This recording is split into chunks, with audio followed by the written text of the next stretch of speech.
नमो नमः। अहमस्मि डॉक्टर दीनानाथ साह, सह प्राचार्य संस्कृतं पूर्णिमाराम प्रताप संस्कृत महाविद्यालयः बैगनी दरभंगात्। भो छात्राः गतकक्षायां शास्त्री प्रथम खंडे छंदो मंजरी पाठ्यग्रंथात् प्रतिष्ठा प्रथम पत्रे सामान्य तृतीय पत्रे च एकादशाक्षर वृत्तेः भेदानां लक्षणो उदाहरणं प्रस्तुतवान्। इदानीम् अस्यां क्रमे क्रमशः अग्रे एकादशाक्षर वृत्तेः भेदानां यथा गतकक्षायां वातूर्मी पर्यन्तं वृत्तानां लक्षणोदाहरणं ज्ञातं, ततः परं सम्प्रति भ्रमरविलसिता वृत्तस्य लक्षणम् उदाहरणं च मया प्रस्तूयते। लक्षणं वर्तते मोगो नौगो भ्रमरविलसिता, यस्य चतुर्षु पादेषु मगनः गुरुः नौ द्वौ नगनौ गुरु च भवेत् तद् भ्रमरविलसिता नाम वृत्तम्। इदं भ्रमरविलसितं वृत्तमपि कथ्यते। अर्थात जिसके चारों चरणों में क्रमशः मगन, गुरु, नगन, नगन तथा गुरु वर्ण हो, उसे भ्रमरविलसिता अथवा भ्रमरविलसित नामक छंद कहते हैं। उदाहरण यथा मुग्धे मानं परिहर नचिता नचिरा तारुण्यं ते सफलयतु हरिः फुल्ला वल्ली भ्रमरविलसिता भावे शोभां कलयति किमुताम्। हे मुग्धे प्रस्फुरद यौवने मानम अभिमानं परिहर परित्यज हरिः श्रीकृष्णः ते तव तारुण्यं यौवनं न चिरात् सपदि एव सफलयतु पूर्णं विदधातु। तत्र हेतुं निर्देशति फुल्ला स्फुटिता वल्लीलता भ्रमरविलसिता भावे भ्रमरविभ्रमातिरिक्ते तां तादृशीं अनुपमाम् इत्यर्थ। शोभां कान्तिं कलयति बिभ्रति किं न कलयति इति काक्वाध्वन्यते। अत्र दृष्टालंकारः। उपर्युक्त उदाहरण में प्रत्येक चरण में आपने देखा कि मगन, उसके बाद गुरु, फिर दो नगन और गुरु, यह लक्षणानुसार विराजमान है। अतः यह भ्रमर विलासिता अथवा भ्रमर विलसित नामक छंद का उदाहरण हुआ। ततः परम अनुकूला वृत्तस्य लक्षणोदाहरणं। लक्षणं वर्तते स्यादनुकूला भतनगणा गगाश्चेत्, स्यादनुकूला भतन गगाश्चेत्, यस्य चतुर्षु चरणेषु क्रमशः भतन गगाः भश्च तश्च नश्च गश्च गश्च तेषां द्वन्द्वः अर्थात भगनः तगनः नगनः दो गुरुवर्णो च स्यात् तत् अनुकूला नाम वृत्तम्। अर्थात जिसके सभी चरणों में क्रमशः भगन,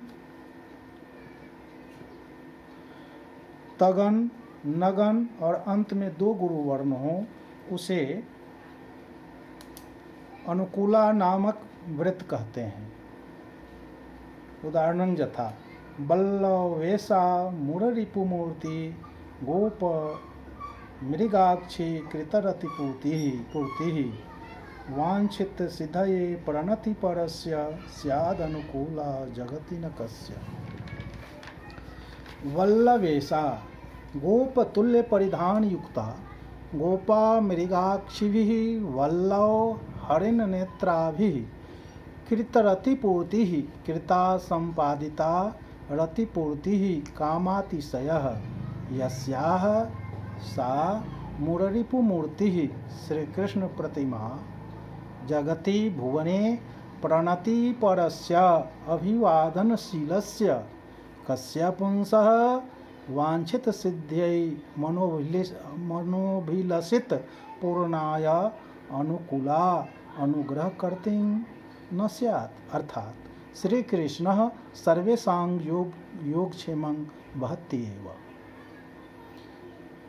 उपर्युक्त श्लोक में आपने अनुकूलावृत्त के लक्षण प्रत्येक चरणों में क्रमशः भगन, तगन, नगन और अंत में 2 गुरु पाया।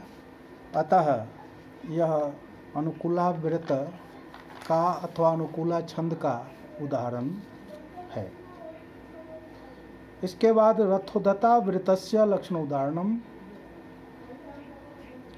लक्षणम अस्ति रात परैर्नरलगैः रथोद्धता यस्य चतुर्षु पादेषु रात रगणात् परैः परवर्तिभिः नरलगैः नश्च रश्च लश्च गश्च तैरिति द्वन्द्वः।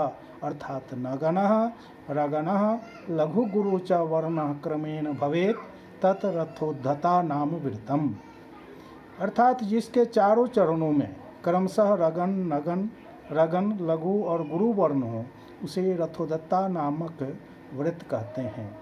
उदाहरण यथा राधिका दधि विलोडन स्थिता कृष्ण वेणु निनदै रथोद्धता यामुनं तट निकुंज मंजसा सा जगाम सलिला हृतिच्छलात्।